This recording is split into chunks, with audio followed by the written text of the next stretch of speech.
எங்களுக்காக நீ விட்டு கொடுக்க வேண்டாம், நீ திரும்ப நான் உனக்கு ஃபுல் சப்போர்ட் பண்ணுறேன், நீ எந்த லாங்குவேஜில் வேணால் நடி அப்படிங்கிற மாதிரி சொல்கிறாங்க. அதுக்கப்புறம் வந்து திரும்ப சென்னை வந்துட்டு ஓ காதல் கண்மணி, யாதும் ஊரே யாவரும் கேளீர் இந்த மாதிரி படங்கள்லாம் நடிக்கிறாங்க. நிறைய டிவி ஷோஸ் வந்து ஆங்கரிங் பண்ணியிருக்காங்க. அதுக்கு முன்னாடியே 2006 இவங்க கலக்கப்போவது யார் சீசனோட விஜய் டிவியில் நடந்த கலக்கப்போவது யாரில் வந்து ஜட்ஜாகவும் இருந்திருக்காங்க. ஸோ ஜட்ஜாக இருந்ததுக்கான அனுபவமும் இருக்குது.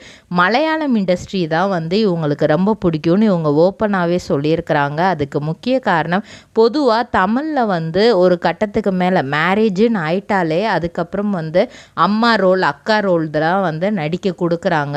மலையாளம் இண்டஸ்ட்ரி வந்து பாக்குமட்டை தயாரிக்கும் மிஷின் கிடைக்கும், அதற்கான ரா மெட்டீரியல்ஸையும் வருடம் முழுதும் நாங்களே சப்ளை செய்து வருகிறோம். நீங்கள் செய்யும் தட்டுகளை நாங்களே எடுத்துக்கொள்கிறோம், அதற்கான லோன் வசதியும் செய்து தருகிறோம்.